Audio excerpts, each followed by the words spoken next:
Welcome. This is a quiet historical story, told slowly. There's nothing you need to imagine, remember, or follow closely. You can simply listen or let the words drift past as you rest. The story begins in its own time, and it will continue whether you stay awake or not. It is evening at a small roadside inn along the Tokaido Road during the Edo period in Japan. The last guests have already retired for the night. Inside, the innkeeper moves slowly through the familiar work of closing the building and preparing for rest. Nothing remains to be done in a hurry. The rain has been falling since twilight, and now, as the night deepens, it continues its steady conversation with the roof tiles above. A soft percussion that has become not so much a sound as a presence, a companion to the quiet work of closing the inn for the night. The innkeeper stands in the main room, listening, feeling the way the rain settles over everything like a blanket. It muffles the world beyond the walls, making the interior spaces feel smaller, warmer, more separate from the mountain road outside and the dark forest that climbs the slopes beyond. The sound is constant but never monotonous. There are variations in it, subtle changes in rhythm and intensity. A soft patter that sometimes swells to a heavier drumming before falling back again to its gentle bass line. He has learned over many years to hear these shifts, to understand the rain's moods, to know when it is settling in for the night and when it might soon pass. There is no need to follow these thoughts. The rain will do what it does. Tonight, it is settling. Tonight, it will remain until morning, perhaps longer. This is the autumn rain of the mountains, the rain that comes when the wind turns cold and the leaves begin their slow surrender. It is a rain that does not hurry, that has nowhere else to be, that will take its time washing the dust from the road stones and feeding the moss on the temple steps and filling the cisterns that stand beneath the eaves. He breathes in the scent of it, that particular smell of rain on earth, on wood, on stone. A smell that comes through the cracks around the shutters and beneath the doors, mingling with the interior scents of the inn. The dry, grassy sweetness of the tatami mats, the faint char of the hearth, the cedar wood that lines the bathing room, the old paper of the shoji screens. These are the smells of home, of work, of a life lived in service to travelers and the ancient road. They are as familiar as breathing, as the shape of his hands, as the feel of the worn wooden floorboards beneath stockinged feet. The last guest retired 2 hours ago, climbing the steep, narrow stairs to the sleeping quarters on the upper floor, where futons have been laid out on clean tatami, and paper lanterns cast gentle circles of light through the dimness. He heard the soft sounds of settling, the creak of a board, the rustle of a traveling robe being folded, the small sigh of a tired body finding rest. And then there was silence from above, the deep quiet of sleep taking hold. Now the inn belongs to the night, to the rain, to this final ritual of checking and closing and preparing for the darkness that will carry everyone forward into morning. He moves slowly toward the entryway, toward the doma, the earthen-floored area where the outside world meets the raised interior, where straw sandals wait in neat rows and where the smell of rain is strongest. This is the boundary between journey and arrival, and is marked by a simple step up from earth to polished wood. The doma is darker than the rest of the inn, lying as it does at the threshold, closest to the outer doors, furthest from the warm glow of the interior lanterns. The floor here is not wood, but hard-packed earth, cool and slightly damp. His feet know this transition intimately. They have crossed it thousands of times, moving between the elevated wooden floors where guests sit and sleep, and the lower earth where the weather enters, where the road's dust collects, where the boundary of the inn begins. He steps down into this space, feeling the coolness of the earth through his white cotton tabi socks, feeling the slight give of the surface that never quite becomes as hard as stone, that retains always some memory of soil, of ground, of the earth from which the inn itself rises.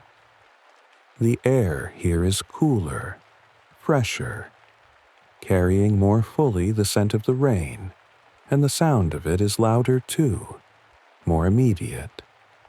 The drumming on the roof directly overhead, the occasional drip from the eaves into the stone channel that runs along the outer wall, designed to carry the water away from the foundation. Along the wall, the straw sandals rest in their designated places, some belonging to guests, and some kept by the inn for those who arrive with worn footwear or none at all. The sandals are arranged by size, by style, and he moves among them now with careful attention, straightening those that have been displaced by the evening's comings and goings, checking each pair for damage or excessive wear, making small mental notes about which might need replacement, which might benefit from a few hours in the sun once this rain passes. The straw is rough beneath his fingertips, coarse and fibrous, smelling faintly of rice fields and summer heat even now in autumn, even here in the cool mountain night. Some of the sandals are damp, those worn most recently, those that carried their wearers through the rain from the road to the inn's entrance.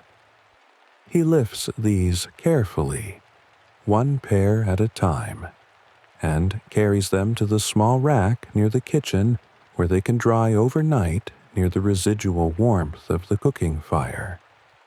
The movement is slow, methodical, each pair of sandals receiving the same focused attention, the same gentle handling.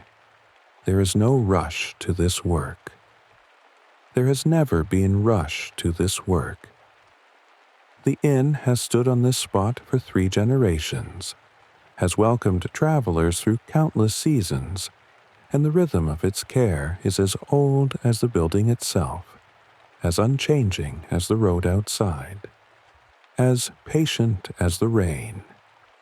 His hands know the weight and texture of every object in this space, the smooth coolness of the ceramic umbrella stand, now full of oiled paper umbrellas dripping quietly onto the stones beneath, the rough hemp of the doormat that catches the worst of the mud, the wooden pegs on the wall where traveling cloaks hang like ghosts, still holding the shape of the shoulders they covered, smelling of road dust and pine forests and human warmth. Everything is checked, straightened, set right. The hands continue their work without thought. The doma is a space of transition, but it is also a space of order, of care, of the inn's first welcome, and it must be maintained with attention, with respect for those who will cross this threshold tomorrow and the day after, and all the days that will follow. When the work is complete, when every sandal sits properly aligned, when the umbrellas have finished their quiet dripping and the mat is smooth and straight, he straightens slowly. He feels the small pull in the lower back that comes from bending, feeling the satisfaction of tasks completed with proper attention. The doma is ready for the night. The entryway is in order. And now it is time to close the inn against the weather, to seal the warmth inside, to draw the final barrier between the travelers at rest and the mountain darkness beyond. He moves to the outer wall, to where the heavy wooden shutters, the amado, wait in their storage compartment at the edge of the building. They are stacked and ready to be drawn across the openings that during daylight hours allow the world to see in and the inn to see out. These shutters are old as the inn itself, made of thick wooden planks fitted together with a precision that speaks of master carpentry, of skills passed down through generations of builders who understood the importance of keeping out the winter wind, the autumn rain, the spring storms that sometimes sweep down from the mountains with sudden violence. The wood has darkened over the decades, aged to a deep brown that is almost black in the dim light, and its surface is smooth from countless openings and closings, from the touch of countless hands, innkeepers and servants and sometimes guests who rose early and wished to see the dawn. The shutters slide in wooden tracks, grooves cut into the sill below and the lintel above, and he grasps the first panel by its small wooden handle. He can feel the substantial weight of it, the solid reality of wood that has weathered year after year of service. The panel begins to move, sliding from its storage space with a deep, resonant rumble, a sound that is both wooden and earthy, a vibration that travels up through his hands and into his arms. The sound is distinctive, unmistakable, the low scraping song of wood moving in wood, a sound that means evening, that means closing, that means the day's work is done and the inn is drawing itself inward, becoming a shelter, a refuge, a warm, enclosed space separate from the night. He has heard this sound every evening for more years than can be easily counted, and it has become not just familiar, but comforting, part of the ritual that marks the transition from day to night, from open to closed, from welcoming to protecting. The first panel slides across the opening slowly, deliberately. He guides it with steady pressure, feeling the slight resistance of the track, the tiny variations where the wood has swollen slightly with humidity or worn smooth in places of frequent use. The panel moves with a rhythm, advancing in small increments, each push producing that deep wooden rumble. He matches breath to movement, breathing out as the panel slides forward, breathing in during the pause, creating a pattern, a meditation, a small ceremony of closing. As the first panel reaches its destination, fitting precisely into the space on the opposite side of the opening, there is a satisfying sense of completion, of rightness. He can feel it settle into place, can feel the slight click as it finds the right position in the track. Then he reaches for the second panel, beginning the process again. Slide, rumble, pause, slide. One by one, he covers the openings, gradually blocking the outside world from view. With each panel that closes, the sound of the rain becomes slightly more muffled, slightly more distant, as the thick wood interposes itself between the interior space and the weather beyond. The temperature begins to shift too, imperceptibly at first, but then more noticeably, as the night air is sealed outside and the warmth that has been building all evening in the interior spaces is contained, held close, allowed to settle and deepen. He moves from window to window, from opening to opening, following the established pattern that has been followed for generations. Beginning at the eastern side, moving south, then west, then north, a circular progression around the building that feels right, that follows some ancient logic of closure, of protection. The work requires attention but not thought. His body knows what to do. His hands know which panel comes next, know how much pressure to apply, know the slight variations in each track.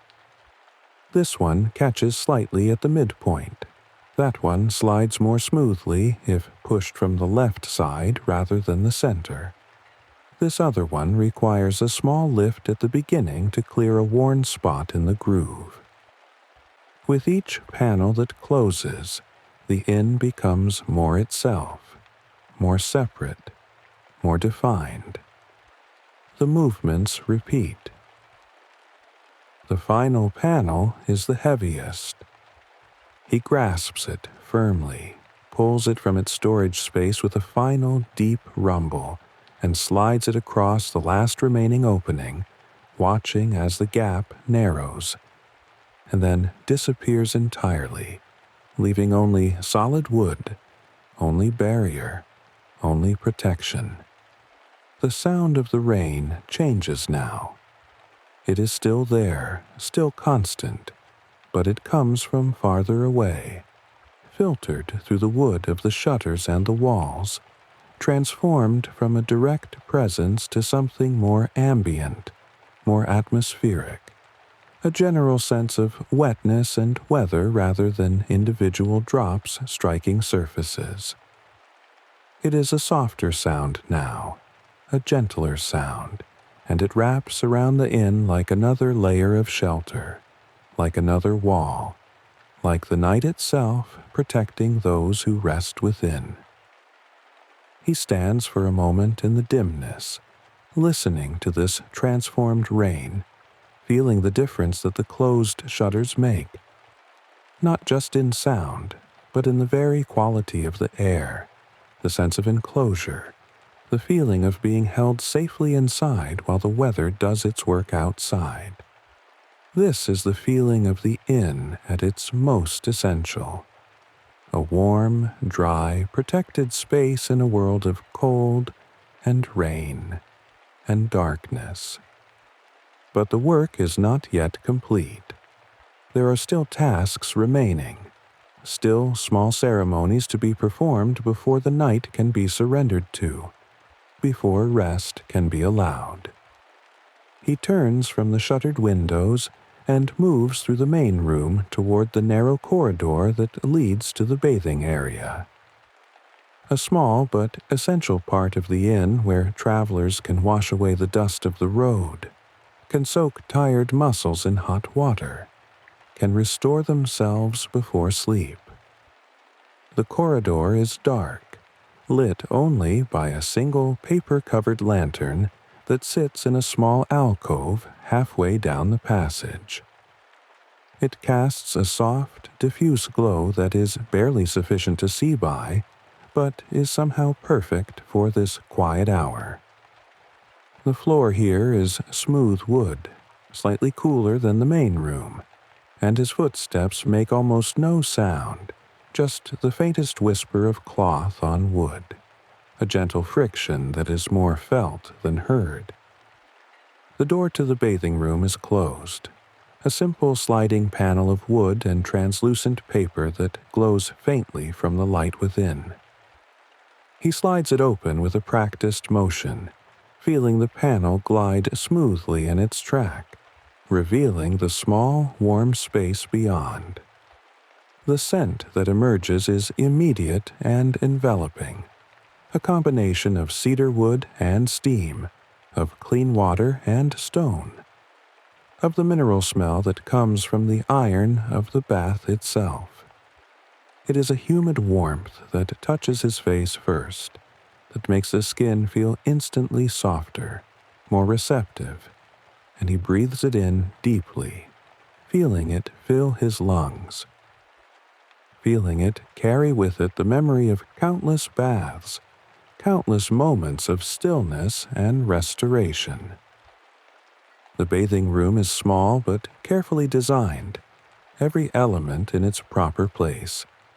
The walls are cedar, pale and aromatic, and they gleam softly in the light from another lantern that hangs from the ceiling, its paper shade slightly yellowed by steam and time.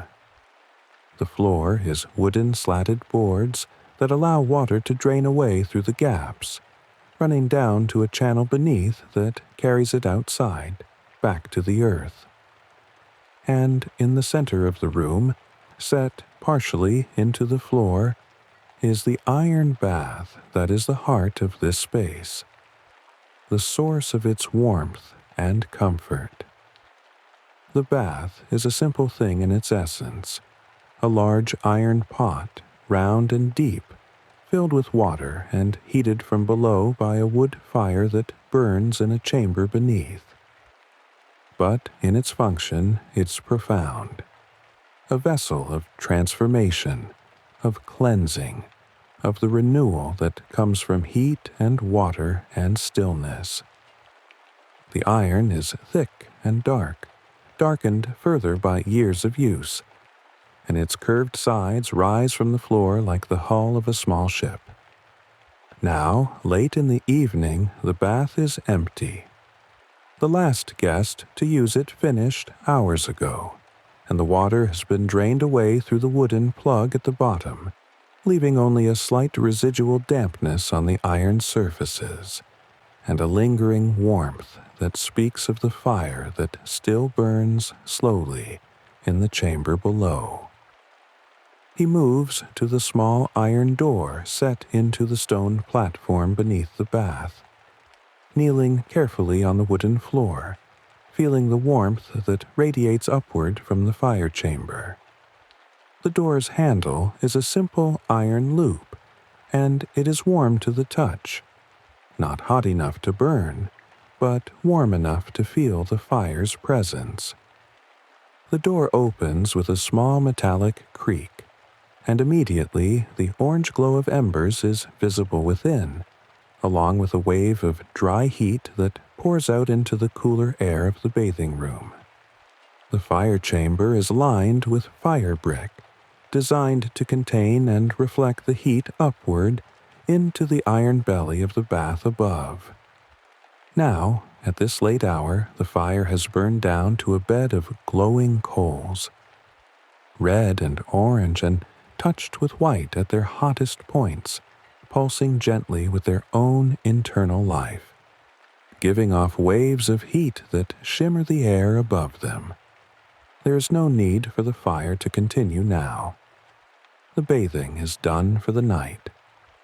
The morning will come soon enough, and with it the need to rebuild the fire, to heat fresh water, to prepare for the new day's travelers. But for now, for the remaining hours of darkness, the fire can be allowed to die, can surrender its heat to the night, can return to ash and stillness. He reaches for the small copper ladle that hangs on the wall, a tool as old as the bath itself, its handle worn smooth by countless hands, and dips it into the wooden bucket of water that sits nearby, always kept full for this purpose, for the safe tending of fires. The ladle fills with a soft, gurgling sound, and then he leans forward, extending it carefully over the glowing coals. He tips it slowly, watching as the water falls in a thin stream onto the orange embers. White steam billows upward in a cloud, carrying with it a scent that is both mineral and organic. The coals where the water struck turn instantly from orange to black, their heat quenched, their light extinguished, though the surrounding embers still glow with stored warmth. He pours another ladleful, more slowly this time, spreading the water across a wider area of the coal bed.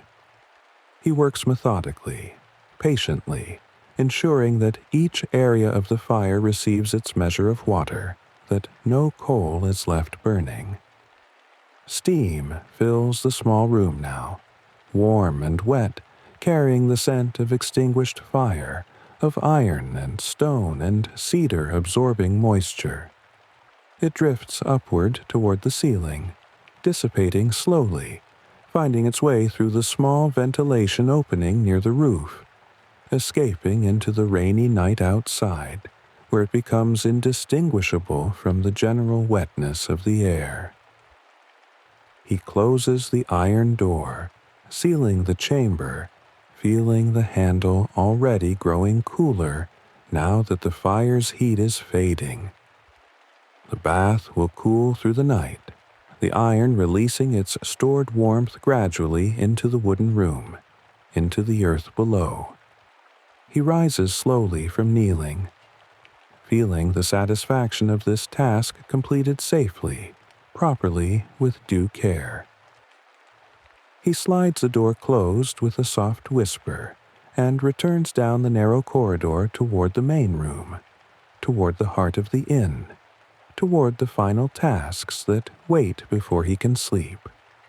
The main room is warm when he returns, warmer than before despite the time that has passed, as if the closed shutters have allowed the heat to accumulate, to build upon itself, creating a gentle envelope of warmth that hangs in the air like an invisible presence. The lanterns still glow softly from their positions around the room.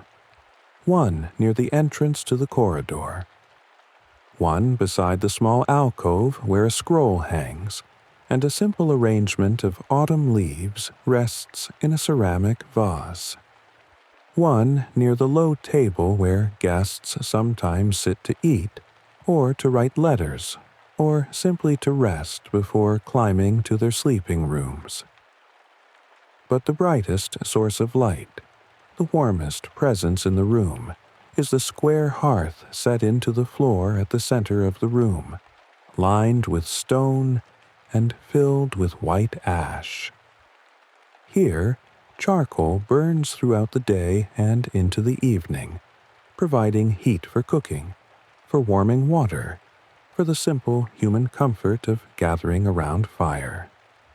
He moves toward it now, drawn by its warmth, by its gentle glow, by the ancient pull that fire has always exerted on human attention.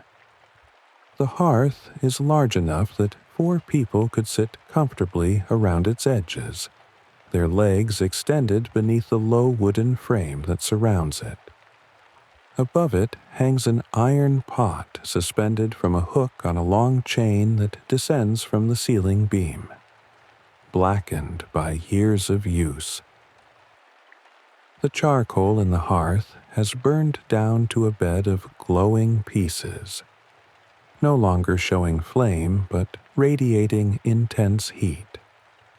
The ash beneath them is thick and soft, a perfect bed for the coals to rest upon, insulating them from the stone below, reflecting their heat back upward, creating the ideal conditions for the slow, steady burn that has been maintained since morning.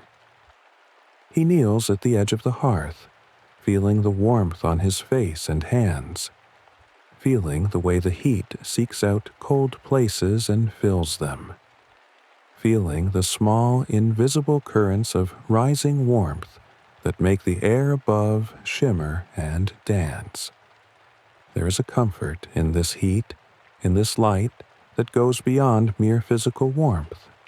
It is the comfort of continuity, of tradition, of the knowledge that this fire, or fires like it, have burned in this spot for generations, have warmed travelers from every province, have marked countless evenings with their gentle glow.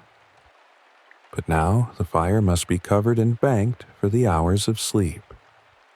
He reaches for the brass hibashi, the long metal chopsticks designed specifically for handling charcoal, and lifts them from their rest beside the hearth.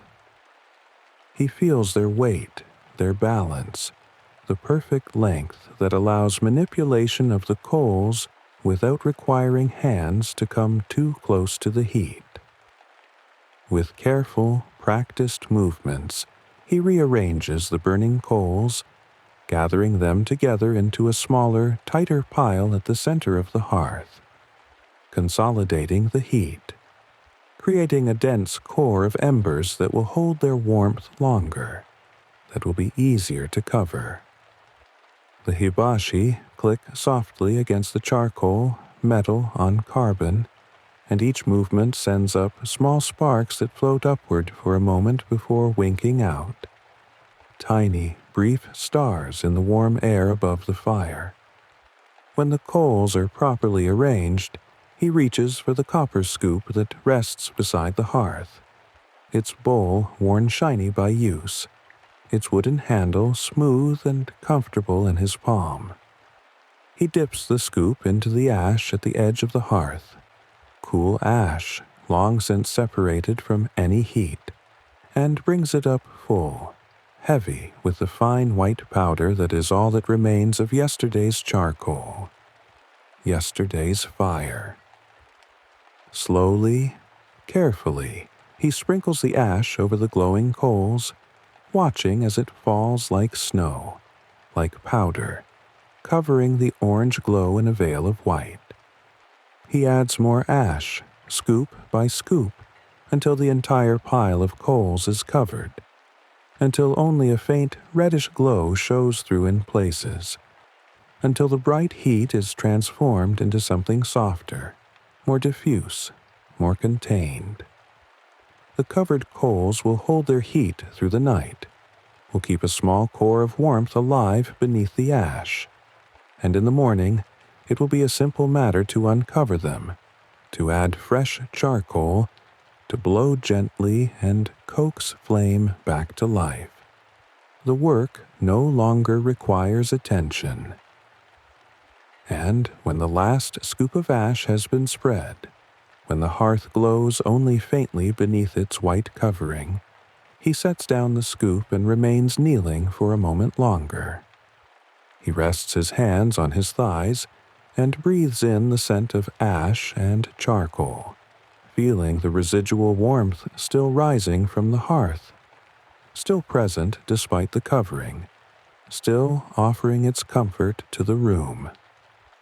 The iron pot still hangs above the hearth, its surface dark and slightly rough, holding within it the water that was placed there earlier in the evening. Water that has been warming slowly over the hours, drawing heat from the coals below, never boiling, but maintaining a temperature that is perfect for tea, perfect for the quiet ceremony that will mark the final moments of the working day. He rises and moves to the low shelf where the tea implements are kept, a small wooden chest containing the tea itself, a simple ceramic teapot with a bamboo handle, a single cup made of rough stoneware with a glaze the color of autumn leaves, brown and orange and touched with green. These objects are familiar, handled every evening in the same way, part of a ritual that has become as natural as breathing, as necessary as sleep. He opens the tea chest with a small wooden click, revealing the dark green matcha powder inside. A small bamboo scoop rests in the chest, and he uses it to measure tea into the waiting pot, 2 scoops, watching the fine powder fall from the curved bamboo in soft green clouds that settle at the bottom of the pot like moss, like something growing and alive despite its dried state. The scent rises immediately, grassy, slightly sweet, with an undertone that is both earthy and bright. He lifts the pot from its chain, carefully using a folded cloth to protect his hands from the heat of the iron handle. He pours the water into the teapot in a slow, steady stream, the sound of it a soft splashing at first, then a deeper gurgling as the pot fills, then a return to silence as the pouring stops. The tea begins to steep, the hot water drawing color and flavor from the powder, transforming from clear to a soft jade green. He places the lid on the pot and simply waits, standing in the warm glow of the room, listening to the rain that continues its steady percussion on the roof, feeling the stillness that has settled over the inn, over this night, over this moment between work and rest. The waiting is not empty. It is full of awareness, of presence, of attention to the small details that make up this life. The grain of the wooden floor beneath stockinged feet, the slight roughness of the cloth in his hand, the way the lantern light catches the edge of the scroll in the alcove. It illuminates the single character written there in black ink: Wa, harmony, peace. The quality that the inn strives to embody, to offer to those who pass through. When the tea has steeped sufficiently, he pours a single serving into the waiting cup. He watches the green liquid stream from the pot's spout, seeing the small bubbles that form on the surface, signs of water that is the right temperature, of tea that is properly prepared. The cup fills. He lifts it in both hands, feeling its warmth seep into his palms, into his fingers, offering its heat as a gift, as comfort, as the final punctuation of the day's work. The first sip is slow, deliberate. The flavor is familiar, expected, but no less appreciated for its predictability. The initial slight bitterness that gives way to sweetness, the greenness that speaks of leaves and sunlight and careful cultivation, the warmth that travels down his throat and into his chest, spreading outward, relaxing muscles that have been working since dawn, easing tensions that have accumulated through the day's tasks. He moves to the edge of the hearth and sits, slowly, carefully, letting his body lower itself into a comfortable position, legs folded, weight resting on cushions that have been placed there for exactly this purpose, for this moment when work ends and stillness begins. He cradles the cup in both hands, the warmth of it a small anchor, a point of attention in the dim, quiet room. The rain continues. The shutters stand closed and firm. The coals beneath their ash covering glow faintly, radiating gentle heat. The lanterns cast their soft light. Another sip of tea. The liquid is cooler now, more drinkable, and he takes a longer draught, feeling it fill mouth and throat, feeling the slight astringency that good green tea always carries. The cup empties slowly, sip by sip. With each sip, he feels the transition deepening, feels the shift from the doing self to the resting self, from the innkeeper who serves and maintains to the person who simply exists, who sits by a warm hearth on a rainy night. The cup is empty now. He sets it down beside the hearth, ceramic touching wood with a soft, final sound that barely registers in the quiet. His hands rest in his lap, palms warm, fingers loose and unoccupied. The warmth of the room settles around him, steady and familiar. The rain continues. It falls with the same patient rhythm it has held all evening, washing the roof tiles, running along the eaves, finding its way back to the earth beyond the walls. Inside, the sound arrives muted and distant, filtered through wood and paper, and the accumulated quiet of the night. The room grows dimmer. One lantern burns out, then another, their light retreating without ceremony. What remains is enough. A faint glow from the covered embers, a soft outline of shapes already well known. Nothing needs to be seen clearly now. The inn is still. Upstairs, the guests sleep. The road lies empty beneath the rain. The forest beyond the inn holds its own quiet, leaves and branches dark and unmoving in the wet night air. The rain continues its sound, unchanged, unhurried. Breathing slows. The warmth remains. There's nothing else to attend to. The inn rests. The night holds. The rain falls on.